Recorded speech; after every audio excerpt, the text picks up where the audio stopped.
दोस्तों, मिस्र के पिरामिडों का निर्माण तत्कालीन राजाओं के शवों को दफनाने के लिए किया जाता था। उन राजाओं के शवों को पिरामिड में दफनाते समय खाने पीने की चीजें, कपड़े, गहने, बर्तन और हथियार भी साथ में ही दफनाए जाते थे। इतना ही नहीं, कई बार तो सेवक सेविकाओं को भी साथ में ही दफना दिया जाता था। ये सब करने के पीछे प्राचीन मिस्र के लोगों का मानना था कि मरने के बाद व्यक्ति दूसरी दुनिया में चला जाता है, जहां उसको साथ में दफनाई गई चीजें काम आती हैं। इस वीडियो को आखिरी तक जरूर देखिएगा। आपको मिस्र के पिरामिडों के बारे में ऐसी बातें बताऊंगा जो आपने पहले कभी नहीं सुनी होंगी। नंबर 1, वैसे तो मिस्र में 138 पिरामिड है, पर इनमें से गीजा का ग्रेट पिरामिड ही प्राचीन विश्व के 7 अजूबों की सूची में शामिल है। बाकी के 6 अजूबे हालांकि काफी हद तक क्षतिग्रस्त हो चुके हैं, पर ग्रेट पिरामिड का केवल ऊपर का हिस्सा ही 10 मीटर का गिरा है।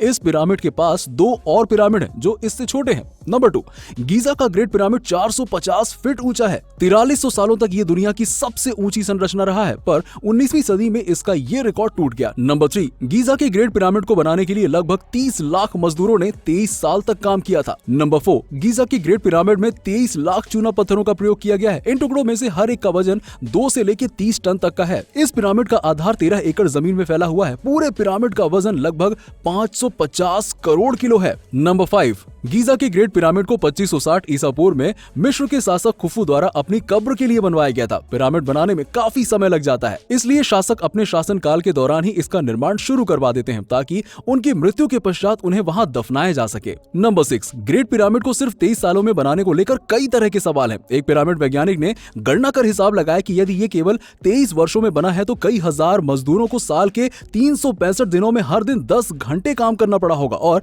1 घंटे में 30 टुकड़ों को रखा गया होगा। लेकिन सवाल यह है कि क्या 1 घंटे में 2 से लेकर 30 टन तक के 30 टुकड़ों को रखना संभव था? नंबर 7, क्या आप जानते हैं कि इन पिरामिडों को बनाने की तकनीकी के बारे में अब तक कुछ भी पता नहीं चला है? वैज्ञानिक कई सालों से इस बात को पता लगाने में लगे हुए हैं, लेकिन कोई सफलता नहीं मिली है। वर्तमान समय में मिस्र के साथ साथ कनाडा और जापान के विशेषज्ञ भी इन पिरामिडों को बनाने की तकनीकी और इसके अंदरूनी चैम्बर के रहस्य को जानने में लगे हुए हैं। नंबर 8, पिरामिडों को बनाने वाले पत्थरों को आपस में इस तरह से फिट किया गया है कि उनमें से किसी भी 2 पत्थर के बीच में एक ब्लेड तक नहीं घुसाई जा सकती है। नंबर 9, ग्रेट पिरामिड के भीतर का तापमान हमेशा 20 डिग्री के बराबर रहता है, चाहे बाहर का तापमान कितना भी हो जाए। नंबर 10, लगभग सभी पिरामिड चूना पत्थर यानी कि लाइमस्टोन के ब्लॉक से बनाए गए हैं। नंबर 11, वैज्ञानिक प्रयोगों द्वारा यह प्रमाणित हो गया है कि पिरामिड के अंदर विलक्षण किस्म की ऊर्जा तरंगे लगातार काम करती रहती हैं, जो सजीव और निर्जीव दोनों ही प्रकार की वस्तुओं पर प्रभाव डालती हैं। वैज्ञानिक इसे पिरामिड पावर कहते हैं। नंबर 12, मिस्र के सभी पिरामिड नील नदी के पश्चिम तट पर बनाए गए हैं। ऐसा इसलिए क्योंकि प्राचीन मिस्रवासी नील नदी के पश्चिम की तरफ वाली भूमि को मृत्यु से जोड़कर देखते थे।